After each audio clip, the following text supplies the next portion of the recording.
네, 창세기 강의 사랑의 세상이 열리다 54번째 시간입니다. 요셉 시리즈고요. 세 번째 형통한 자가 되다라는 제목으로 창세기 39장 1절에서 6절까지의 말씀으로 함께 은혜를 나누겠습니다. 특별히 오늘은 이 창조의 정원이 이 아동부, 창조의 꿈, 중동부, 창조의 빛하고 함께 지금 장소로 좀 옮겨서 예배를 저희가 드리고 있어요.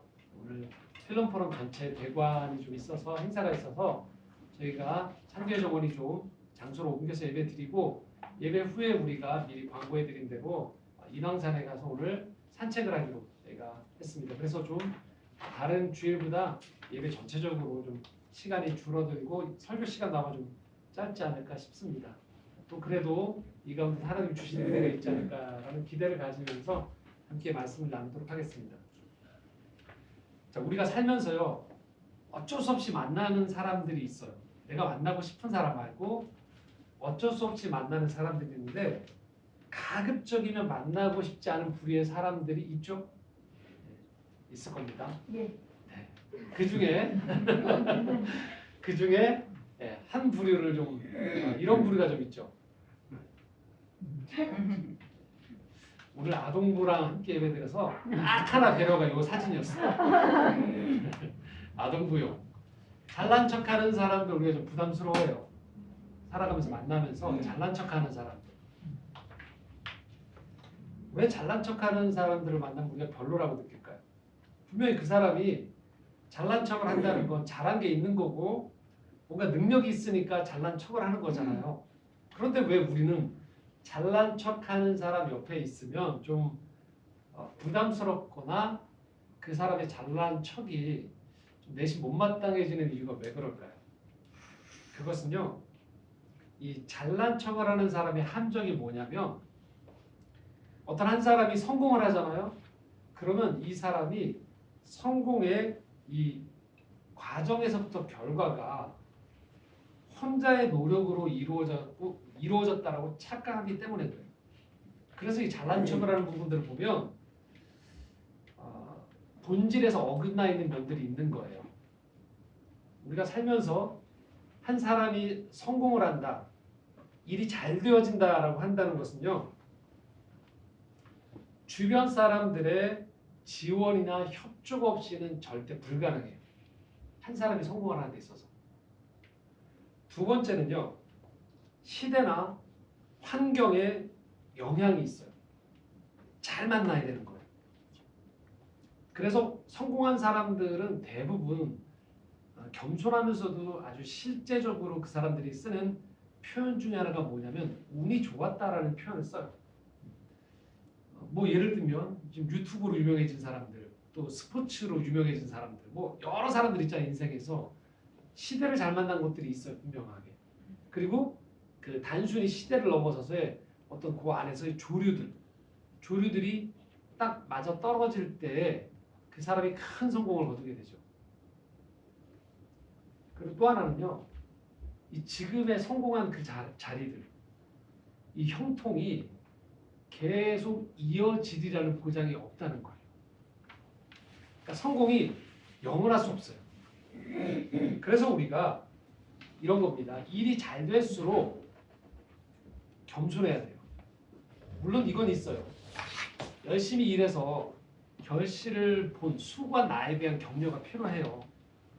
그런데요, 더불어서 우리가 꼭 잊지 않아야 되는 건 일이 잘 되어질 때 꼭 우리가 해야 되는 건 주변을 돌아봐야 돼요.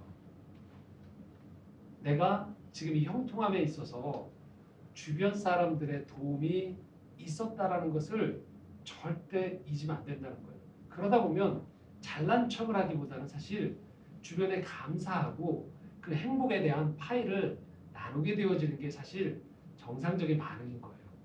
우리가 잘난 척을 하는 사람들을 보면 좀 불편한 이유 중에 하나가 그걸 온통 자기 몫이다라고 착각하면서 오는 그 자랑들, 또 교만한 태도들이 내심 불편해지는 거죠.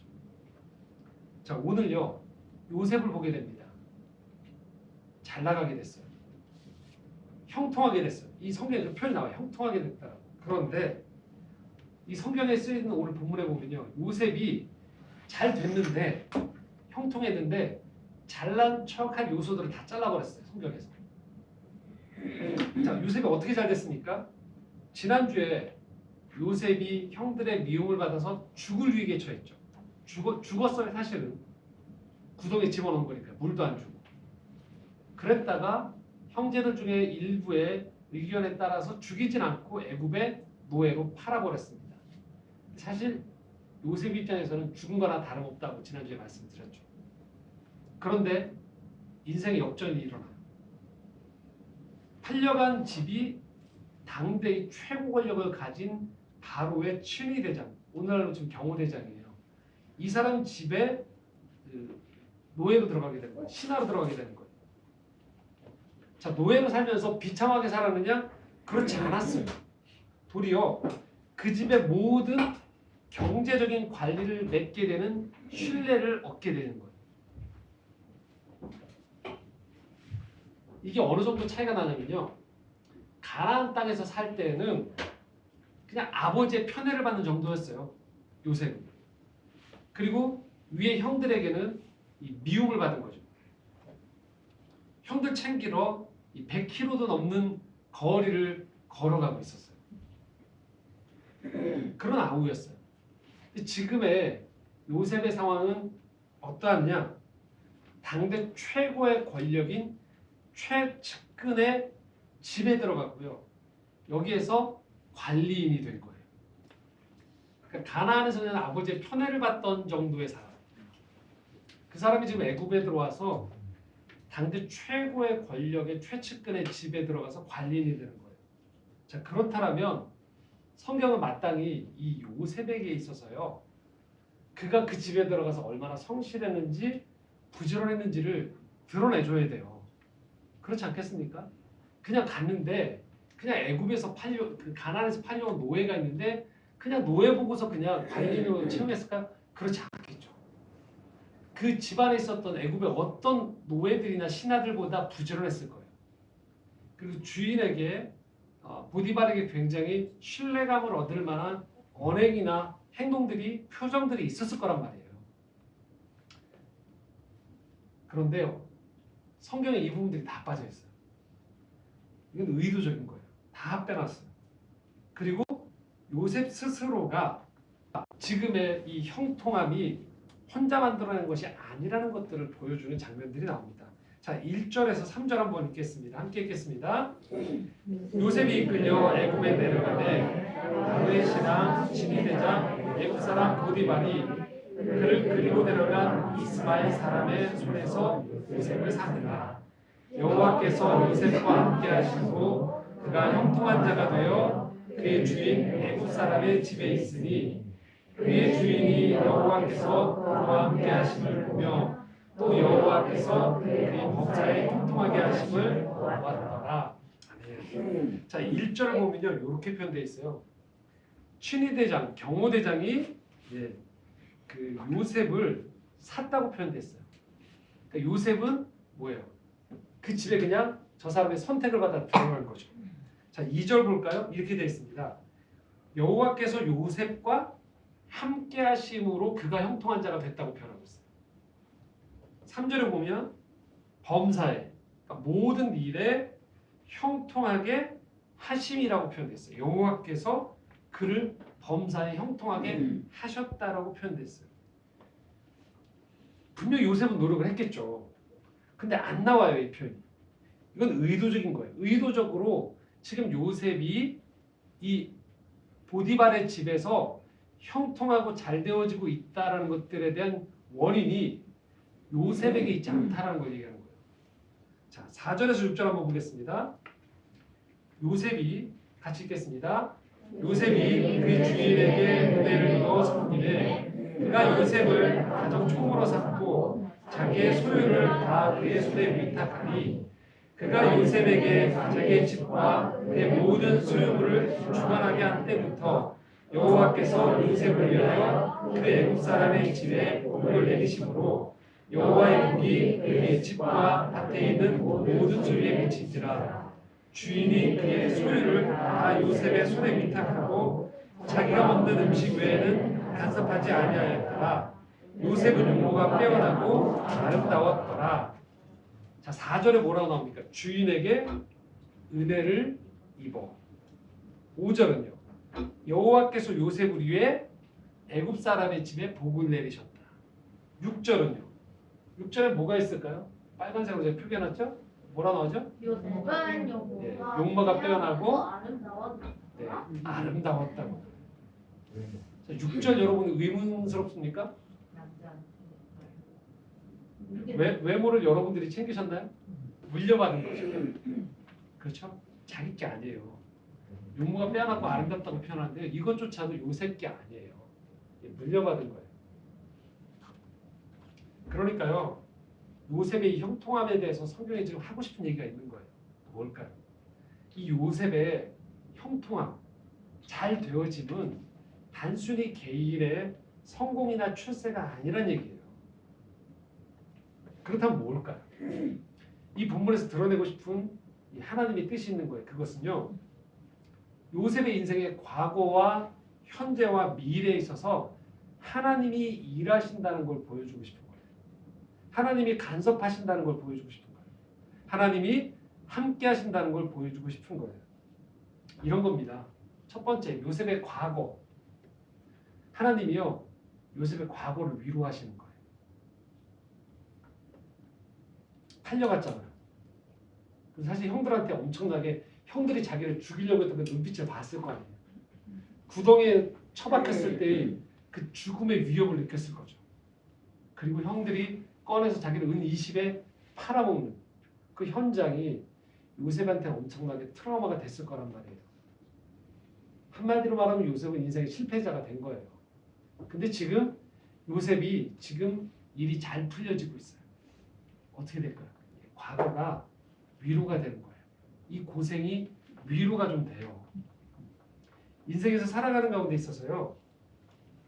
가족은 그렇게 못해줬는데 하나님이 요셉의 인생 가운데 관여하셔서 요셉의 이 얼어붙어 있던 마음과 삶을 풀어주시는 거예요.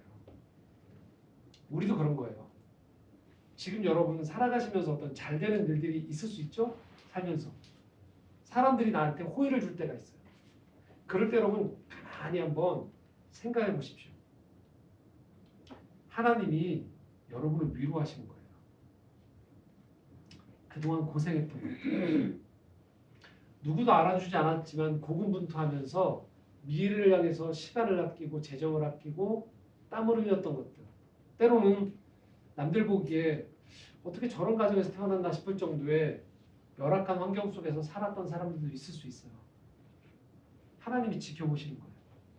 그리고 우리 인생 가운데에서 인생의 지금의 어떤 호의들 또 일이 잘 풀려짐들은요.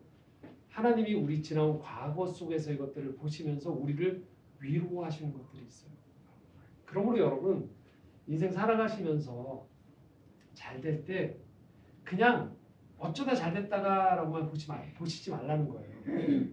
그 안에 깃들어 있는 하나님의 사랑의 손길을 기억하시라는 거예요. 하나님이 여러분을 위로하세요. 그래서 인생 살아가는 가운데에서 좋은 일이 생겼을 때 마냥 그걸 운으로만 돌리지 마십시오. 아, 하나님이 함께 하시는구나. 하나님이 내 눈물을 기억하시는구나. 흔히 그런 표현 쓰잖아요. 그 귀인을 만난다고 표현하잖아요. 귀한 사람을 만났다고 하잖아요. 아니, 어떻게 저런 사람이 있나? 날 이렇게 잘 대해주는 사람이 있나? 그런 사람들 한번 인생 살아가시다 보면 또 생각지도 않은 어떤 호의를 입을 때가 있잖아요. 또 무한한 기대를 받는 경우들이 있어요. 지지를 받을 때가 있고요. 이 고비를 넘어갈 때 누군가 나를 붙잡아서 넘겨줄 때가 있어요. 모든 사람이 그러진 않아요. 근데 유독 그런 사람들이 인생 가끔가다 나타나요. 어떻게 사람이 저럴 수 있지? 하나님이 그 가운데 그 만남 가운데 역사가 있는 겁니다. 그래서 하나님께서 우리 인생 가운데 형통한 날이 찾아올 때 여러분 기억하십시오. 하나님이 여러분의 인생을 위로하시는 거예요. 두 번째, 하나님께서 이 요셉의 사건을 통해 우리에게 주고자 하는 이 형통함의 비밀은요. 하나님이 주시는 복은 어떤 복이냐면요. 내 주변 사람들이 나 때문에 더 좋아지는 거예요. 지금 말씀에 5절 말씀에 이렇게 얘기했죠. 요셉 때문에 애굽 사람들이 복을 받았다고 하잖아요. 이게 진짜 하나님이 주시는 복인 거예요. 그러니까 우리가 만들어내는 정도의 잘 되면 어떤 거냐면요. 간신히 나 혼자 일이 잘 되고 난 다음에 뭐가 되냐면 집에 들어가서 남들이 안 볼 때 뭐 하냐면 웃으면서 자기를 기특하게 생각하는 정도인 거예요. 아니면 봤지? 내가 이런 사람이야 정도. 비교해서 약간 우위 정도인 거예요. 근데 하나님이 우리에게 복을 주시잖아요. 그러면 우리가 잘 봐야 됩니다. 그 복은요. 진짜 하나님이 주시는 복이기 때문에 우리 주변 사람들이 잘 돼요. 그러니까 나로 인해서 내가 직장에 들어갔을 때 내 직장이 좀 더 훨씬 분위기가 밝아진다든지 좀 더 나아지는 거예요. 어떤 모임들이요. 뭘까요? 하나님이 나를 통해서 복을 현재 주고 있는 거예요. 지금 이 만남 가운데에서. 그래서 사람이 만들어낸 복과 다르게 하나님으로부터 오는 복은요. 나로 인해서 주변 사람들이 잘 되고 주변 사람들이 잘 됨을 통해서 또다시 그 복이 나에게 오는 거예요. 그렇기 때문에 우리가 이 요셉의 복을 보면서 하나님이 주시는 복이 이런 거구나라는 걸 볼 필요가 있어요. 동시에 여러분들한테 지금 만약에 좋은 일이 생기셨어요. 형통해요. 그럼 여러분 잘 보십시오. 이거 흘려줘야 되는데 지금 가두고 있는 건 아닌가를 보셔야 된다는 거예요. 좀 더 나눠줄 수 있고 혜택을 베풀어줄 수 있는데 이걸 그냥 나 혼자 꽁꽁 묶어두고 있는 것은 아닌지를 보셔야 돼요. 자, 우리가 인생을 살아가면서 이런 일들을 왕왕 겪는 거예요. 하나님이 나에게 좋은 직책을 허락하셨어요. 좋은 일을 줬어요. 어떤 영향력을 행사할 수 있는 좋은 자리가 주어져요. 근데 이것들을 통해서 보다 많은 사람들이 혜택을 입고 이 통로가 될 수 있는 기회들을 다 차단시켜버리는 거예요. 하나님이 오늘 우리에게 이 복을 주신다. 현재적으로 형통하게 하신다 할 때 우리가 꼭 잊지 않아야 되는 건요. 주변을 돌아봐야 됩니다. 내가 혹시 막고 있는 것은 아닌지를 보셔야 된다는 거예요. 그래서 하나님은 진정한 이 요셉을 통하여서 복이 흘러가도록 요셉의 현재의 형통함을 주셨다는 거죠. 마지막인데요. 그것은 하나님께서 우리에게 형통함을 주실 때요. 우리의 미래를 준비시키시는 거예요. 근데 우리의 미래를 준비시킨다는 건 단순히 내 앞가림만 하는 것들, 내 생존만을 염두에 두지 않으세요. 하나님은. 지금 요셉이 이 보디발의 집에 들어가서 했던 중요한 역할이 뭐냐면 재정관리였어요. 모든 재산을 다 요셉이 관장하도록 했단 말이에요. 자, 이것은 뭘 의미하느냐면요. 대단한 신뢰를 얻은 거예요. 노예인데도 불구하고. 그래서 요셉이 이 안에서 재정을 관리하는 법들을 터득한 거예요. 뭐랄까요? 이 후에 창세기 후에 보면 요셉의 인생 후반부에서 어떤 일이 벌어지느냐? 네. 전체 중동 지방의 가뭄이 찾아올 때 이 애굽의 풍년을 통해서 재정을 미리 비축하는 거예요. 그래서 가뭄을 대비하게 해서요. 단순히 애굽만이 아니고요. 중동 지방 전체의 기후적인, 사회적인, 세계적인 재난을 요셉을 통해서 준비할 수 있는 것들을 마련하신 거예요. 하나님이 여러분에게 어떤 직임을 맡기셨고 그 일들을 통해서 사람들이 여러분에게 내가 이거 돈 주고 돈을 받으면서 이런 것들을 배울 수 있나 싶은 어떤 좋은 일들이 생겼을 때는요. 하나님은요. 단순히 여러분 앞걸음 너머에 더 큰 그림을 그리고 계신 거예요. 여러분에게 지금 하나님이 맡기신 일들은요. 지금 현재 국한되지 않고요. 그 다음 단계를 위한 또 다른 준비가 되어진다는 것입니다. 그렇기 때문에 하나님께서 전도서 말씀에 우리에게 이렇게 말씀하세요. 형통한 사람들에게 이렇게 배웁니다. 함께 읽겠습니다. 형통한 날에는 기뻐하고 공고한 날에는 되돌아보라. 이 두 가지를 하나님이 병행하게 하사 사람이 그의 장래일을 능히 헤아려 알지 못하게 하셨느니라. 이렇게 표현했죠. 형통한 날에는 기뻐하라. 공고한 날에는 되돌아보라. 표준세번호 이렇게 표현했습니다. 한번 같이 읽겠습니다. 좋은 때에는 기뻐하고 어려운 때에는 생각하라. 하나님은 좋은 때도 있게 하시고 나쁜 때도 있게 하신다. 그러기에 사람은 제 앞길을 알지 못한다. 여러분 형통할 때, 좋을 때요 기뻐하라는 거예요. 단순히 기뻐한다는 게 자기 만족을 끝이라는 얘기가 아니고요. 지금 하나님의 뜻이 이 가운데 있구나라는 것들을 헤아려 보시라는 거예요. 말씀을 정리하겠습니다. 지금 요셉은 인생에서 형통함을 경험하고 있어요. 근데 이 안에는 단순히 요셉 한 사람의 그냥 안위가 아니고요. 요셉의 인생 전체에서 과거를 위로하셨던 하나님이 계신 거고요. 현재를 통해서 주변 사람들에게 복을 주시는 하나님이 계신 거고요. 요셉이 생각지도 않은 그 먼 미래에 요셉을 통하여서 혜택을 입게 된 또 위기를 극복해 나갈 준비를 하는 하나님의 비전이 요셉의 형통함 가운데 주어져 있다는 것입니다. 그러므로 여러분 살아가시면서 어렵다고요? 너무 낙심하지 마시기 바랍니다. 어려운 때가 처했을 때 하나님이 이 요셉의 인생처럼 우리 인생 가운데 형통한 날을 또 허락하세요.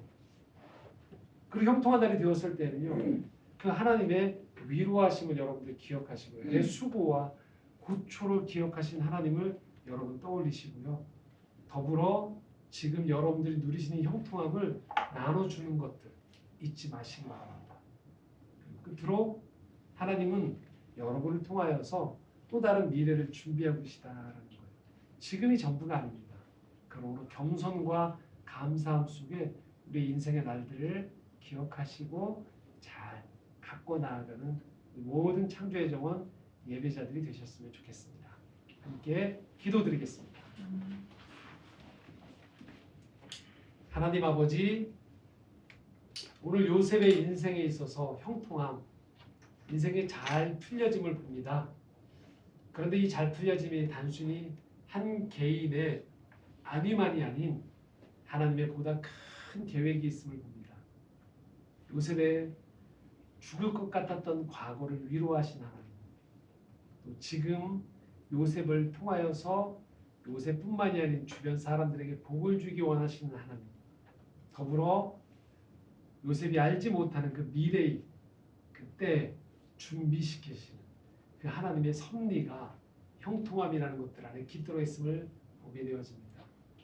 인생을 내가 만들어 놓은 성공을 위해 달려가는 것이 아닌 하나님이 허락하시는 형통함 속에 보다 큰 복을 누리고 나누는 저희들 될 수 있도록 인도하여 주시옵소서.